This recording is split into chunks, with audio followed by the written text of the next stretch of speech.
Hello everyone, this is Bobbin Threadbare, and welcome back to The Longest Journey. What is that? It looks... God, it looks human! I'd guess the Vanguard are growing these creatures for a purpose. Maybe soldiers? That's one war I'll do my best to prevent. I don't know what they're growing in these tanks, but whatever it is, it's disgusting. And alive! I don't know what they're growing... Same thing. So yeah. They're humanoid. Welcome to the evil mastermind's, office. Rather appropriate decor, considering. That's an amazing view. I can see clear across the city. 2 elevators, huh? There's another elevator here, and apparently it only goes up. Private elevator. There are documents scattered all over the desk. Well, let's rifle through them. That's why we're here. Papers. There's nothing here that's my name. And my address. Obviously there's... God, they've been tracking me, watching me. They came to your place and attacked your friends. Uh-oh. Oh. You should know all this by now. You were the last person I'd expect to find here, Shifter. I've spent an obscene amount of money and resources tracking you down. Since before we knew your name, before you even came to Newport. And then you simply walk into my lap, like a mouse into a great big trap. Looking for the cheese, I'd imagine. The Guardian. Well, he's not here, I'm sorry to say.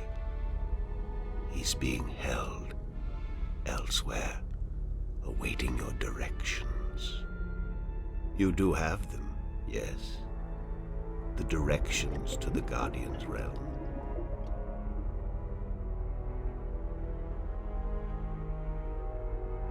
How to play this? Ignorance? Sorry, but I never managed to find the entrance to the Guardian's realm. Pity, really. And I thought you'd done so well on your journey across Arcadia. At least you have the disc and the 2 jewels I'm missing in your possession. So good of you to bring them here. I thought I might have to go pick them up myself. I have friends. Oh, you do? You do? The very best friends, too. Don't make me laugh, girl. Did you really expect your good buddy Cortez to tell you the truth? Or to come to your rescue like a knight in shining armor? He's been using you. Tobias, Cortez, the bloody kin, all your friends. They've been using you for their own selfish reasons. They're no different from me, Shifter. No different at all. They told her what the risks were and asked her if she wanted to do it. That's different. The difference is that they care about people. Care? Care about what? I care about people. I have no intention of destroying mankind or enslaving it. I just want to open the borders to allow mankind to fulfill its true destiny. The Sentinel. They are the ones who wish to keep the truth secret, to keep the past locked in their sacred scriptures and behind their well-guarded doors. Now, you have been kept from the truth just as much as everyone, Shifter. You are just a piece in a grand game of chess. You're not even a big piece. You're a pawn. Now, give me the disc, and the jewels, the dragon eyes. And then we can wrap this game up. I'm quite certain you know more than you let on about the Guardian's realm as well. I'll have that information too, very soon.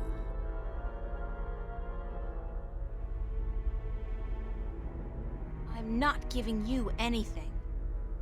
I have an army of devoted soldiers in this building, Shifter. I run this city. What are you going to do? Round up a mob of your friends? Forget about shifting as well. There are magical barriers against that in this building. All right, I give up. Here's the disc and the jewels. Huh. Not giving me a choice. Oh. She was trying to make a break for it. You see? I wasn't lying to you, unlike some of your accomplices. You don't have a choice. You must give me what you have. Fine. Who the hell cares anyway? I'm exhausted and I give up. Cortez has abandoned me. I've hurt my two best friends in the world and maybe you're right. Maybe you're no different from the Sentinel. Maybe they're as bad as you, and maybe you deserve each other. It doesn't matter, you've won. What are you gonna do now? Let me guess. This is where the heroine coaxes a confession from the villain before the final act of the play commences. Very well. I'm all for a satisfying denouement. What now? I have the Guardian, I have the disc, and the jewels, the key to the tower. And soon, if you play along like a nice little girl, I'll know where the gateway is. So you don't need me anymore? Apparently not. I thought I might, so I decided not to kill you. But now that I have the Guardian himself, your role in this game is up. After you tell me what I need to know, of course. Then what will happen to me? Nothing. I'll let you go. You can do me no harm, and I'm not a cruel man. Not unusually so, at any rate. Alright, let's get some exposition. How did you get the other two jewels? I've had one of them for ages. The other came into my possession only a week ago, as luck would have it, and now I have the last two, and the disc. Why didn't you go look for the jewels and the pieces of the disc yourself? I would have, but my power over Arcadia has been disturbingly limited until now. The Tyran have proved a valuable addition to my disciples, and with their help, I've dispensed with most of my opposition in Arcadia. But still, locating the stones would have required the cooperation of the Sentinel. Now, I may be a charismatic man, but I doubt they would have told me anything. And those wretched magical races, you think they would have cooperated? No. They were waiting for their savior, their prophecy come true. And you seem to fit the bill. Why not take advantage of that? As for the jewels, the white and the blue of the Drykin were not likely to submit to me. And that was a battle even I'd be well advised to avoid. You're the green dragon, aren't you?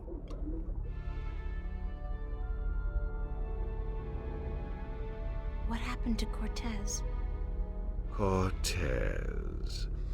I had Gordon take care of him. He was just interfering too much for his own sake.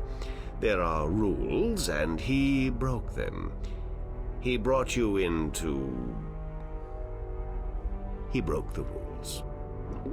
What will you do once you open the gateway to the Guardian's realm? Gordon Alloway will take the Guardian's place in the tower, and he will rule according to my plan. The worlds will be reunited, and the Earth will be one realm, as it was, and as it should be. So, this is all part of your master plan to rule the Earth? When you put it like that, I guess, yes. But I'll be a fair and just ruler, my dear. What's the point? You're like, what, 60? In another 60 years, you'll be dead, and then what? Leave the kingdom to your firstborn? I'll be around a lot longer than 60 years. A lot longer. You really don't know me, do you? You really don't know anything about me. Apparently not. But time is ticking, Shifter, and the wheel of the balance is turning. Please, enter the elevator to your right. I want to show you something.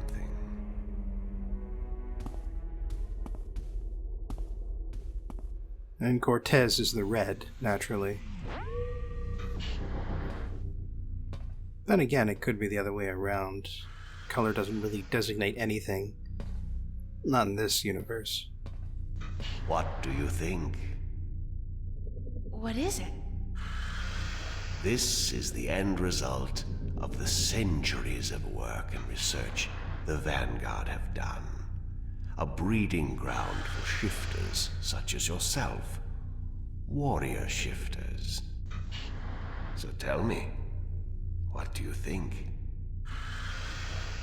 Why would you need warrior shifters if you're going to merge the worlds?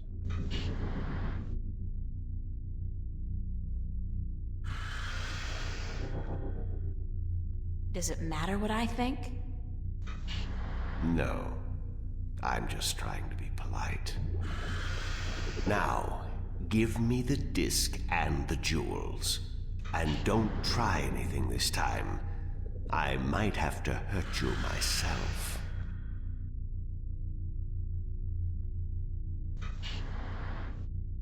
So I'm guessing that just the Dryad kin had different ideas about when it would be time to merge the worlds.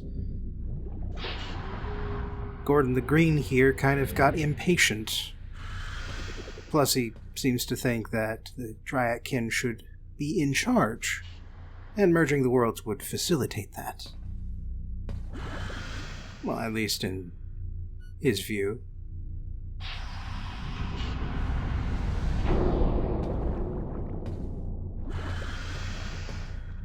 I will ask this one last time, because I am a patient man. Where is the gateway to the Guardian's realm? Yeah, let's go for it. And I'll say this one final time because I'm a patient woman. Go screw yourself. That's all I needed to know. I'll leave you alone here for a while. When I come back, I'm sure you'll be a lot more cooperative. Nah, he's bluffing. Can't get any information from April if she's dead.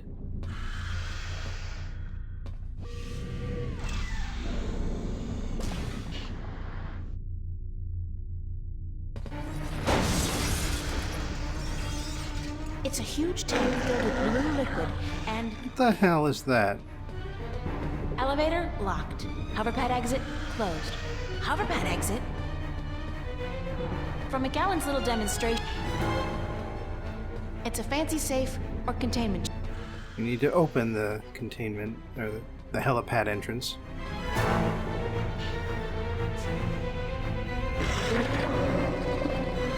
And yeah, this game is not going to add, like, a sudden game over ending just right at the end here. We are getting close to the end, by the way.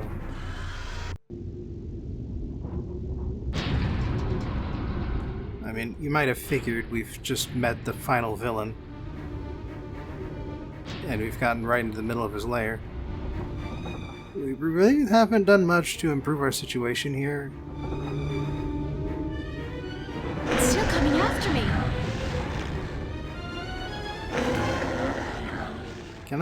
Am I allowed to move here at all? Okay, good.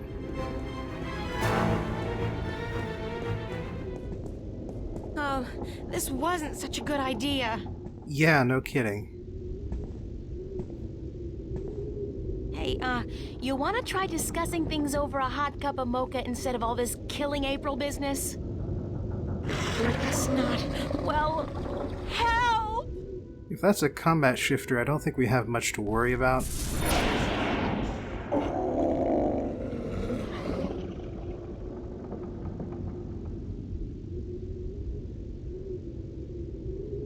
Especially if it takes 15 seconds to fall off a building? Cortez! Man, what happened to you?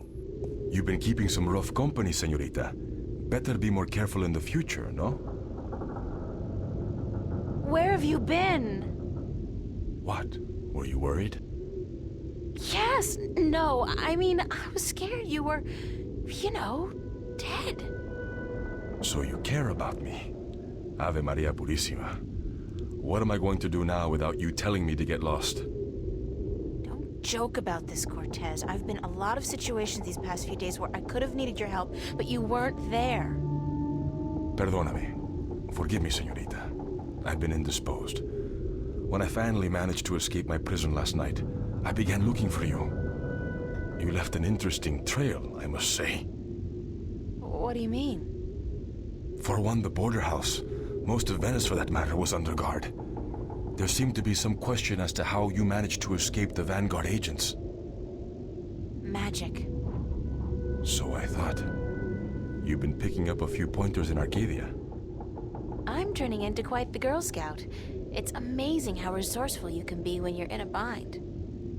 I see. I've noticed. How did the Vanguard capture you? With a small army, and with the help of a very dangerous man, Gordon Holloway. I met him. Not the most personable guy in the world, and he could really do with some sun. Gordon is a creature of pure logic. He was split in two halves when he was a child, one bound to Stark, the other to Arcadia. The victim of terrible Vanguard experiments, I'm afraid. The Chaos Vortex, right? That's him. He's magical and chaotic, half untethered. What some people would call his soul. Gordon would have been Guardian had the Vanguard not destroyed him. I heard the story. Can he still be Guardian? The Vanguard believes so, but if he did become Guardian, he would twist and corrupt the balance to his own benefit. What the consequences would be, I fear to even think. Have you told me everything I should know, Cortez? About? About this. About everything that's happened to me in the past, say, week. I've told you all I can tell you. Bullshit. Yeah, sure. You know, I overheard a conversation between you and your friend, Father Raoul, and then McAllen. Jacob McAllen? He's here? He was. He released that mutant freak on me, so that I'd tell him where the gateway to the Guardian's realm is. Ay, Dios mío. We must get you away from here. He's a very dangerous...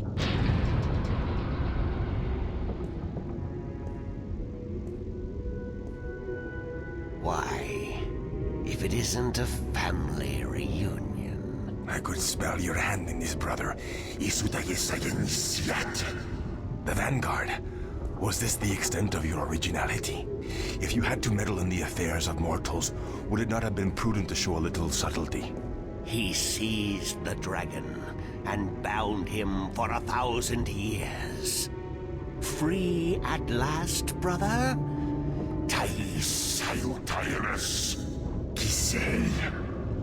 I didn't picture you walking amongst men in a man's body with a man's name, McAllen.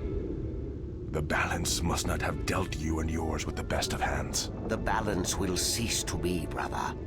The scales will topple and the old walls will fall. The age of dragons is imminent, whether you join us or not. Join you? You symbolize all that I despise. You hate and fear these mortals so much. You bring on chaos to destroy them, but you will only succeed in destroying yourself.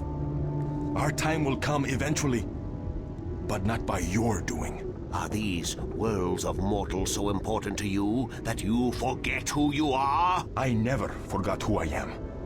That crime is yours alone, brother. Oasis. There is still time. You are blood of my blood, kin to my kin. You are immortal dragon, and our destinies weigh the scales of the universe. Where do you get all those cliches, kin to my kin? Doesn't it ever bother you that you sound like a badly written play? Oh well, I will not miss your sarcasm, brother. It always felt a little strained. Tabas!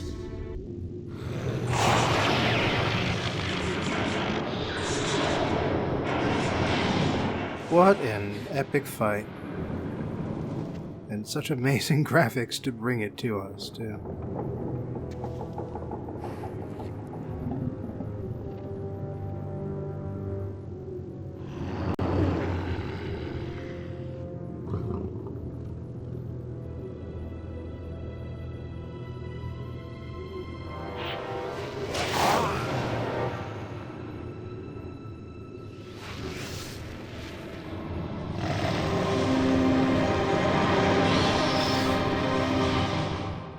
How come one of them was blue?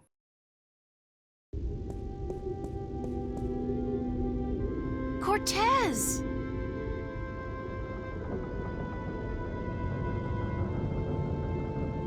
Cortez's watch stopped. Oh God, his heart. That's what Brian said Cortez called it. His heart.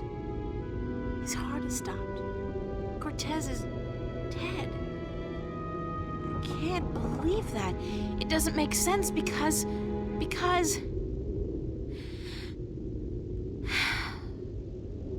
he's gone. They all die. God damn! I can't. Everybody I love dies. Everybody I love. I kind of doubt he's dead. They did call themselves immortal dragons. Maybe they reincarnate the way White does. But in any case, the dragons don't appear... Those two dragons never appear again throughout basically the entire franchise. So, hell, they could be dead. Unlock containment chamber? I think yes. Just do it.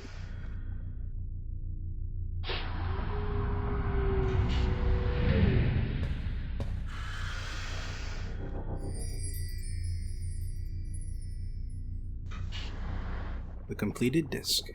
It's the complete and assembled stone disc, forged by the fire of a dragon and chilled in the cool waters of the Sentinel Enclave. And now studded with the 4 Dragon's Eye gems, straight from the Dragon's Eyes themselves. Now let's get out of here.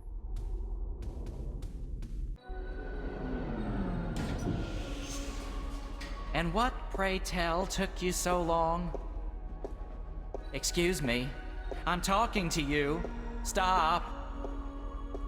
Screw you, Jerry.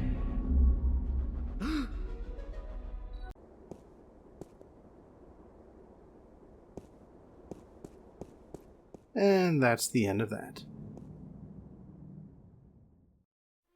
Today, we're finally getting back to requests. And to start things off, Final Gamer James has asked me to look at the book Northern Lights.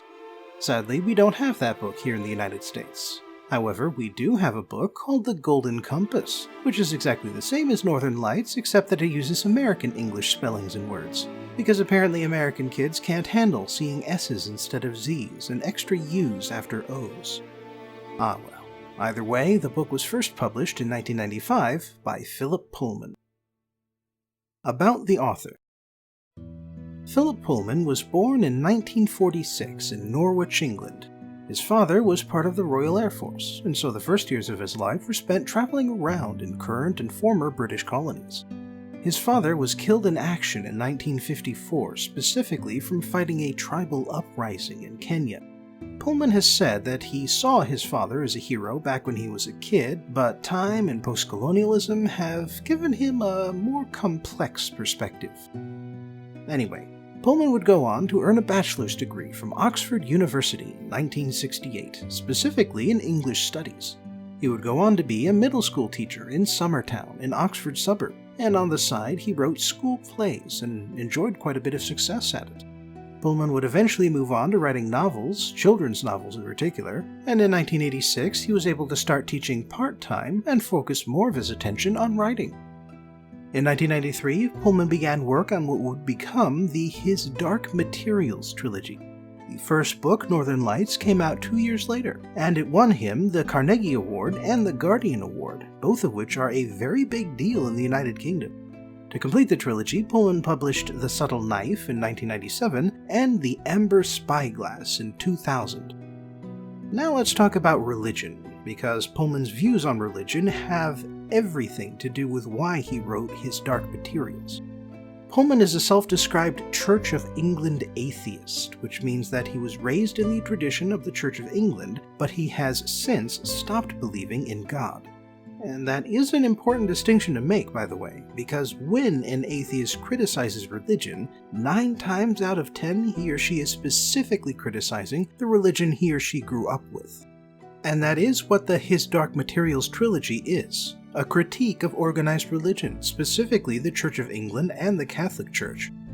It's been called an atheist response to C.S. Lewis's The Chronicles of Narnia, which, if you aren't aware, is a very Catholic set of fantasy books. However, while Pullman has been an outspoken critic of the Narnia books, his Materials trilogy has a completely different story, and the only things they have in common are that they're both fantasy books and they both have a message about religion. There was a movie adaptation that came out in 2007, but it managed to piss off both atheist and Catholic groups, and much more damning than that, it wasn't very good. So I won't talk about that any further, and instead move on to the story. Lyra Belacqua is a 12-year-old girl who lives with the scholars of Jordan College in Oxford during what seems like the late 19th century. And that's despite the fact that Jordan is a male-only institution. Like everyone else in this world, Lyra has a demon, in her case named Pantalaimon, or Pan for short.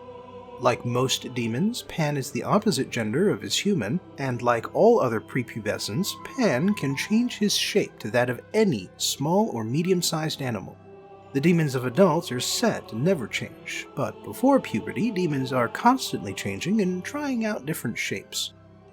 One day, Lyra sneaks into the retiring room, where only the college master and his chosen guests are allowed to be. She happens to be in this room when the master poisons a decanter of wine meant for Lord Asriel, Lyra's uncle, and the man who convinced the master to raise Lyra at Oxford.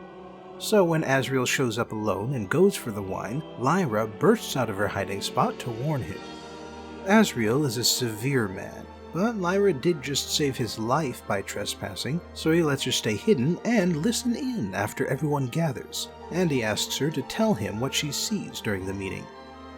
Asriel puts on a presentation about dust with a capital D. Dust is a mysterious substance that comes out of the sky and collects in the bodies of adults, but not so much in the bodies of children whose demons have not yet settled on a shape. Furthermore, dust has some strange connection to the aurora borealis, and if a photograph is treated to show the dust spectrum, a city full of towering skyscrapers becomes visible in the aurora. Asriel wants to mount an expedition to the north to learn more about this city, and he's at the college to ask for funds. Asriel gets his money, and later there's a bit that Lyra doesn't see where the master says he only tried to kill Asriel because a device called an alethiometer said that the alternative would be worse. Lyra has had a rather scattershot education thanks to all of the college scholars trying to teach her about their specialties. But between lessons, she hangs out with the lower-class kids whose parents work at the college. She's much more at home with them than with the upper-class scholars, but she's learned how to switch between accents at will. Life goes on fairly normal for Lyra, but elsewhere there's a creepily charming woman with a golden monkey demon who's been going around and talking random kids in the street into taking a trip with her. She abducts orphans and the children of loving families alike, and they all have only two things in common. They come from the lower classes, and they're all young enough that their demons haven't settled on a form yet. She's a part of a larger wave of abductions plaguing England, and while nobody knows who's responsible for them, they do have a name: the Gobblers. One day, the Gobblers strike in Oxford. They steal a boy named Billy from his Egyptian family, Egyptian meaning gypsy or the Romany people, and they also steal Roger, Lyra's best friend. There's nothing much she can do besides worry, but she soon forgets to do even that when she's visited by a woman named Mrs. Coulter. Mrs. Coulter is a creepily charming woman with a golden monkey demon, and yes, you the reader are supposed to put two and two together here. Mrs. Coulter charms Lyra straight away, and when she makes the master of Jordan College place Lyra in her care, Lyra is raring to go. However, the master has reservations about this, and he gives Lyra the alethiometer, telling her to keep it a secret from everyone, especially Mrs. Coulter. Lyra doesn't see the point, but she agrees. As for Lord Asriel, he's off on his expedition, and has been out of contact for months. Lyra goes with Mrs. Coulter to London. She finds out that Coulter is a woman of means, with connections to geographic societies and all kinds of people who go on adventures and explorations. However, Lyra eventually realizes that Mrs. Coulter is in charge of something called the General Oblation Board, or GOB for short. Gobblers. She also finds out that Lord Asriel has been captured somewhere in the north, and so Lyra immediately grabs a few things and flees Coulter's apartment. Lyra almost gets caught by some slavers in the back alleys of London, but she's saved by Egyptians, the same family that visits Oxford and lost their son Billy to the Gobblers. As it turns out, the family has a connection to Lyra's parents, and they tell her the story. Lyra's father fell in love with a married woman, and Lyra was the result of that love. The husband became murderously furious when he found out, and so Lyra's father killed him. As a result, his father lost his fortune and the two lovers' relationship was never the same. Neither parent wanted to raise Lyra, so they foisted her on the master of Jordan College. The Egyptians also know that Lyra's father is Lord Asriel, and her mother is Mrs. Coulter, so both of them have been lying about their relationship with her. The way the Egyptians fit in is that Lyra's original nursemaid is the matron of the family, Ma Costa, and the reason the Costas visit Oxford every year is to check up on Lyra. The Costas take Lyra to the wetlands of southeast England, a place where all the Egyptians are meeting to decide what to do about the Gobblers and their missing children. Along the way, Lyra learns to use the alethiometer. It's a curious device, which the text refers to only once as a golden compass, that can basically read the dust to tell its users secrets of the past and present, and make predictions of the future. Now, these predictions aren't guaranteed to happen, but they are very likely.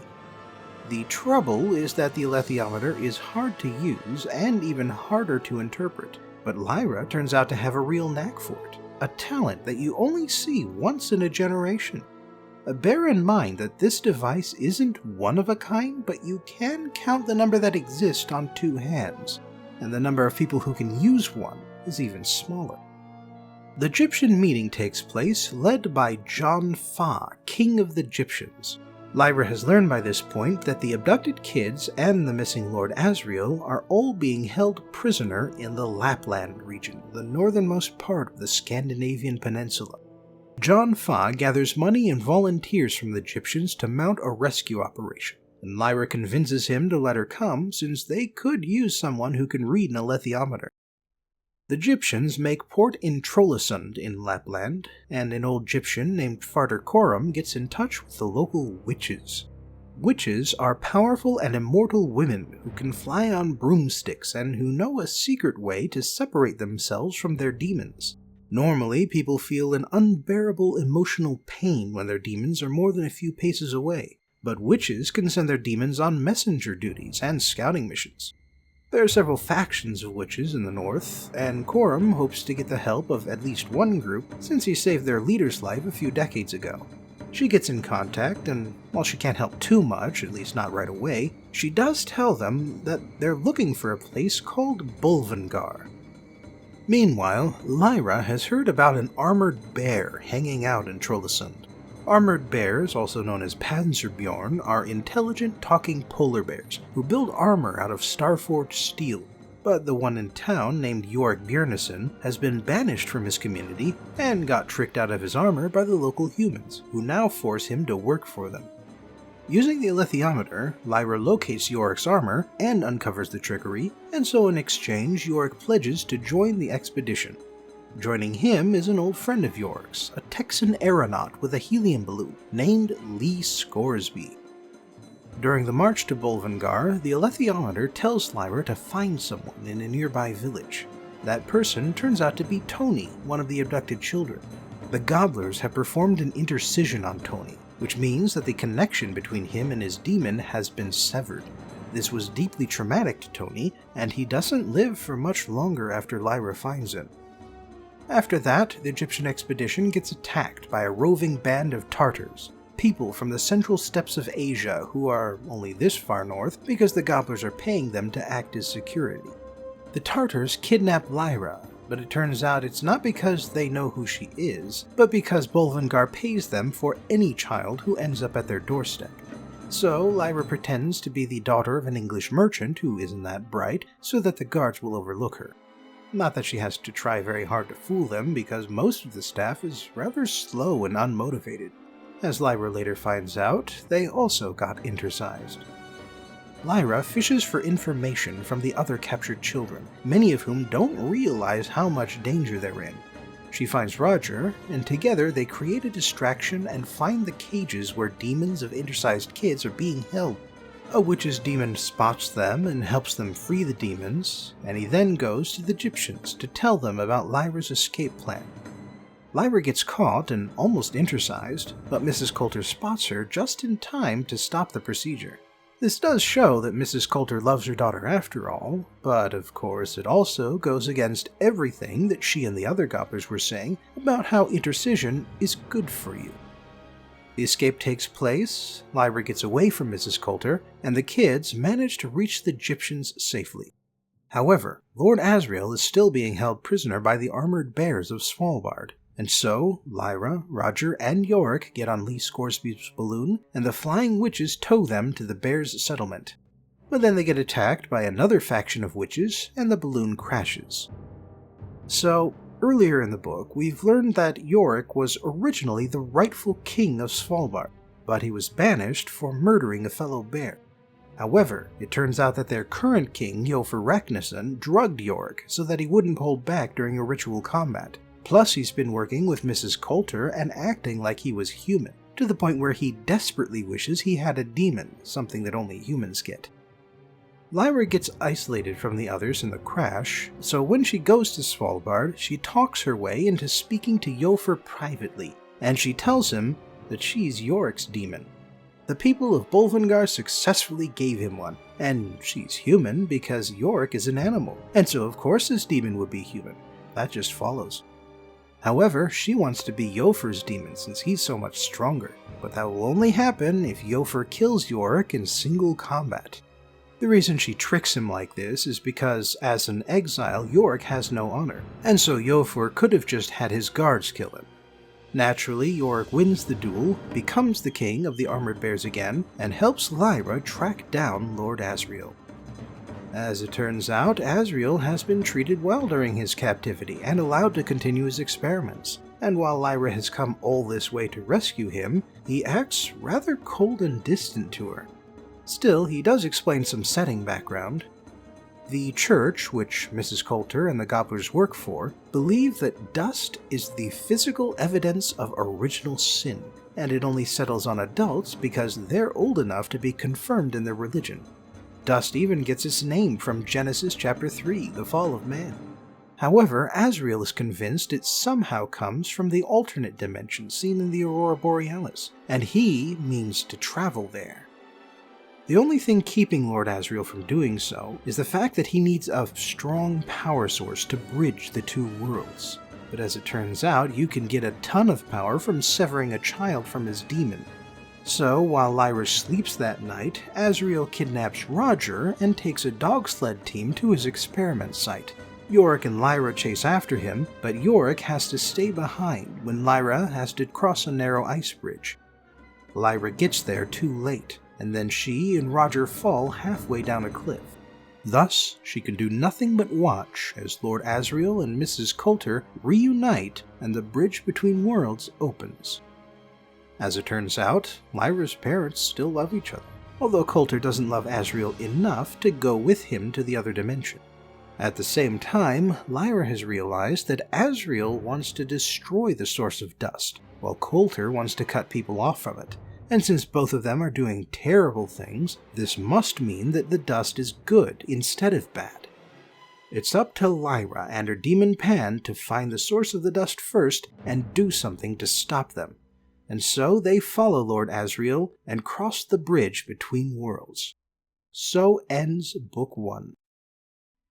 The analysis. So, the anti-religious message in the Golden Compass is pretty obvious when you consider that what's essentially the Catholic Church is performing what's essentially lobotomies on children in a hidden facility in Scandinavia. Incidentally, Scandinavian hospitals lobotomized over twice the number of people per capita in the United States, and the United Kingdom lobotomized nearly half as many people as the United States while having less than a quarter of the population. The argument for performing an intercision, as presented by Mrs. Coulter, is that it clears away original sin, the sin that all humans are guilty of regardless of how virtuous and blameless their lives are, and which can only be forgiven by embracing Christ as the Savior. Catholics perform baptism at birth to clear away original sin, but they also say that the original sin still affects human nature and is the reason why humans are tempted to commit sins.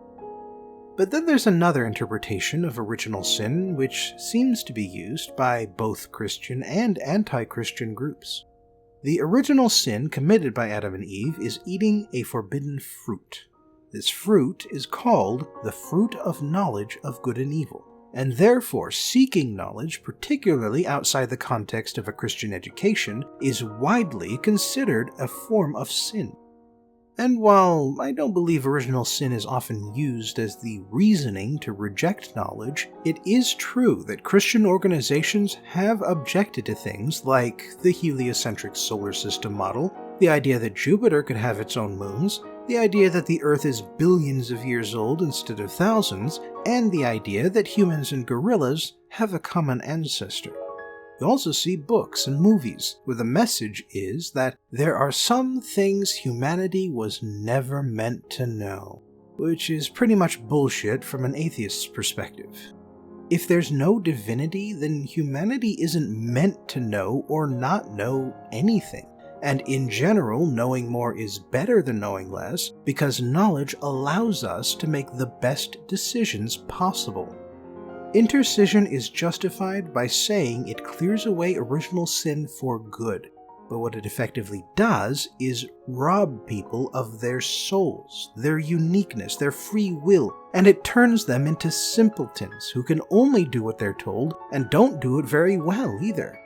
Like lobotomies, intercision is performed not to help the people who get the treatment, but to make them easier to handle. This is why lobotomies were performed much more often on women than on men. Anyhow, the Golden Compass is about more than just religion. The book pretty much goes after societal dogma of all sorts. There's the feminist angle, for instance. Lyra is a highly intelligent girl, smarter than most boys her age, and she would have thrived in an academy like Jordan College if she'd had a formal education. However, this is Oxford in the mid-19th century, and women are not accepted as students. Then there's the ambitious Mrs. Coulter, who, as a woman, has very few avenues she can take to realize that ambition. She first tried the traditional method of marrying into power, but that ended when her lover killed her husband. She couldn't join the priesthood as a woman, so instead she convinced the bishops to create a lay society, the General Oblation Board, and to put her in charge of it. Mind you, Coulter is still a monster who kidnaps and lobotomizes children, but it's worth noting that doing this is essentially the only way Coulter could have gained the power she wanted.